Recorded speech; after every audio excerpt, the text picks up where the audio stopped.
Hi, PSC എക്സാമിന് ഇംഗ്ലീഷിൽ നിന്ന് വരുന്ന കുറച്ച് ടോപ്പിക്സ് ഗ്രാമർ പോർഷൻസുമായിട്ടാണ് ഞാനിന്ന് വന്നിരിക്കുന്നത്. നമുക്ക് ഏതൊക്കെയാണെന്ന് നോക്കാം. Topic agreement between subject and verb. അപ്പോൾ ആദ്യം നമ്മൾ നോക്കുന്നത് പേഴ്സൺസ് ആണ്. First person, second person and third person. First person I, we. Second person you. Third person he, she, it, they.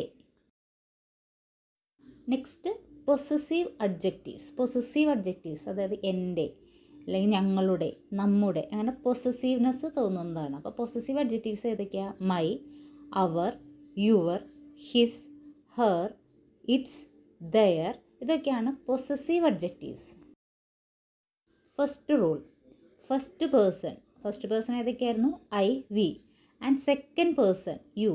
And third പേഴ്സണിലെ ദേ, പ്ലൂറൽ ഫോമാണ് they. ബാക്കി ഹിസും ഹെറും ഇറ്റും ആണ്.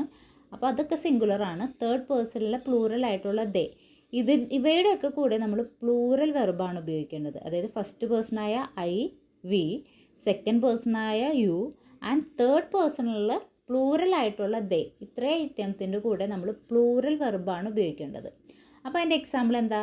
ദേ play cricket. I read book. V play basketball. You work hard. അപ്പോൾ ഇതൊക്കെ എൻ്റെ എക്സാമ്പിൾസാണ്. Third പേഴ്സണിലെ singular ആയിട്ടുള്ള he, she, it already നമ്മൾ നേരത്തെ പറഞ്ഞു ദേ പ്ലൂറലാണ്. അപ്പോൾ ഫസ്റ്റ് പേഴ്സൻ്റെ ഒപ്പം സെക്കൻഡ് പേഴ്സൻ്റെ ഒപ്പം തേർഡ് പേഴ്സണിലെ ദേയുടെ ഒപ്പവും നമ്മൾ പ്ലൂറൽ വെർബാണ് ഉപയോഗിക്കുന്നത്. ഇനി തേർഡ് പേഴ്സണിൽ ബാക്കിയുള്ളതാണ് ഹീ, ഷീ, ഇറ്റ്. അത് സിംഗുലറാണ്. അതുകൊണ്ട് തന്നെ അവയുടെ കൂടെ എന്ത് ഉപയോഗിക്കണം? സിംഗുലർ വെർബ് ഉപയോഗിക്കണം.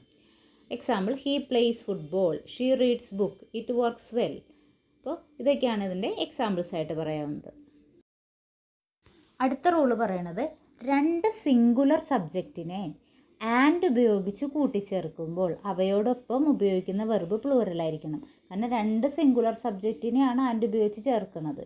അപ്പോൾ അവയോടൊപ്പം ഉപയോഗിക്കുന്ന വെർബ് എന്തായിരിക്കണം? പ്ലൂറലായിരിക്കണം. കാരണം ആ രണ്ട് സിംഗുലർ സബ്ജക്റ്റ് ചേരുമ്പോൾ രണ്ടെണ്ണം ഉണ്ടല്ലോ. അപ്പോൾ അതെന്തായി? പ്ലൂറലായി.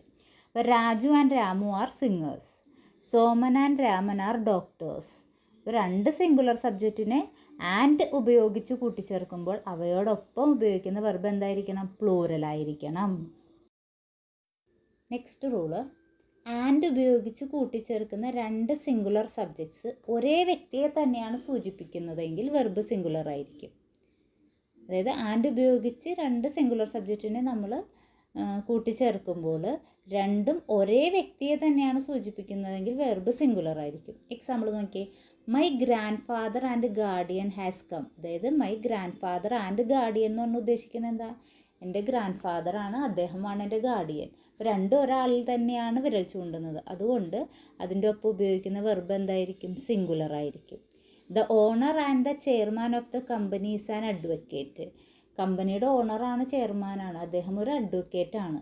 അപ്പോൾ അത് രണ്ടും ഒരേ വ്യക്തിയിലേക്ക് തന്നെയാണ് വിരൽ ചൂണ്ടുന്നത്. അപ്പോൾ ആൻഡ് ഉപയോഗിച്ച് കൂട്ടിച്ചേർക്കുന്ന രണ്ട് സിംഗുലർ സബ്ജക്റ്റിനെ ഒരേ വ്യക്തിയെ തന്നെയാണ് സൂചിപ്പിക്കുന്നതെങ്കിൽ വെർബ് സിംഗുലർ ആയിരിക്കും. ഇനിയിപ്പം my grandfather and my guardian എടുത്തു പറയായിരുന്നെങ്കിൽ ഗ്രാൻഡ് ഫാദർ വേറെ, ഗാർഡിയൻ വേറെയാണ്. ഇത് my grandfather and guardian എന്ന് പറഞ്ഞാൽ രണ്ടും ഒരേ വ്യക്തിയെ തന്നെയാണ് ഇവിടെ നമ്മൾ സൂചിപ്പിക്കുന്നത്. നെക്സ്റ്റ്, ആൻഡ് ഉപയോഗിച്ച് കൂട്ടിച്ചേർക്കുന്ന രണ്ട് നൗണിന് മുമ്പിൽ ഏതെങ്കിലും പൊസസീവ് അഡ്ജക്റ്റീവ് അല്ലെങ്കിൽ ആർട്ടിക്കിൾ ആവർത്തിച്ച് വരികയാണെങ്കിൽ വെർബ് പ്ലൂറലായിരിക്കും. ഞാൻ നേരത്തെ പറഞ്ഞു മൈ ഗ്രാൻഡ് ഫാദർ. അപ്പോൾ മൈ എന്നുള്ളത് അവിടെ എന്താണ്? പൊസസീവ് അഡ്ജക്റ്റീവാണ്. മൈ, യുവർ, അവർ അതൊക്കെ പൊസസീവ് അഡ്ജക്റ്റീവാണ്. അപ്പോൾ my grandfather and my guardian have come. കണ്ട, മൈ ഗ്രാൻഡ് ഫാദർ, വീണ്ടും ആവർത്തിച്ച് മൈ ഗാർഡിയൻ. അങ്ങനെ ആവർത്തിച്ച് രണ്ട് നൗണിന് മുമ്പിൽ ആവർത്തിച്ച് അഡ്ജക്റ്റീവ്സ് വരികയാണ് എങ്കിൽ അവിടെ പ്ലൂറൽ വെർബായിരിക്കും ഉപയോഗിക്കുന്നത്. അതുകൊണ്ടാണ് ഹാവ് കം എന്ന് അവിടെ ഉപയോഗിച്ചത്. നെക്സ്റ്റ്, ആൻഡ് ഉപയോഗിച്ച് കൂട്ടിച്ചേർക്കുന്ന രണ്ട് സബ്ജക്ട്സ് ഒരേ ആശയത്തെയാണ് സൂചിപ്പിക്കുന്നത് എങ്കിൽ വെർബ് സിംഗുലർ ആയിരിക്കും. ആൻഡ് ഉപയോഗിച്ച് കൂട്ടിച്ചേർക്കുന്ന രണ്ട് സബ്ജക്ട്സ് ഒരേ ആശയത്തെയാണ് സൂചിപ്പിക്കുന്നത്. ഒരേ ആൾക്കാരെ ആണെങ്കിലും ഒരേ ആശയത്തെ ആണെങ്കിലും വെർബ് എന്തായിരിക്കും? സിംഗുലർ ആയിരിക്കും. Example, bread and butter is good for breakfast. ഇവിടെ ബ്രെഡ് ആൻഡ് ബട്ടർ എന്നുള്ളത് ഒരേ ആശയത്തെ തന്നെയാണ്, രണ്ട് സബ്ജക്റ്റും ഒരേ ആശയത്തെ തന്നെയാണ് ഉദ്ദേശിച്ചത്. അതുകൊണ്ട് അതെന്താണ്? അവിടെ നമ്മൾ എന്തുപയോഗിച്ചു? സിംഗുലർ വെർബ് ഉപയോഗിച്ചു. നെക്സ്റ്റ്, ആൻഡ് ഉപയോഗിച്ച് കൂട്ടിച്ചേർക്കുന്ന നാമങ്ങളുടെ മുൻപിൽ ഈച്ച്, എവരി, നോ ഇവയിൽ ഏതെങ്കിലും വന്നു കഴിഞ്ഞാൽ വെർബ് സിംഗുലർ ആയിരിക്കണം. ആൻഡ് ഉപയോഗിച്ച് കൂട്ടിച്ചേർക്കുന്ന നാമങ്ങളുടെ മുമ്പിൽ ഈച്ച്, എവരി, നോ എന്നിവയിൽ ഏതെങ്കിലും വരികയാണെങ്കിൽ വെർബ് സിംഗുലർ ആയിരിക്കണം. Example, each boy and girl has submitted the notebook.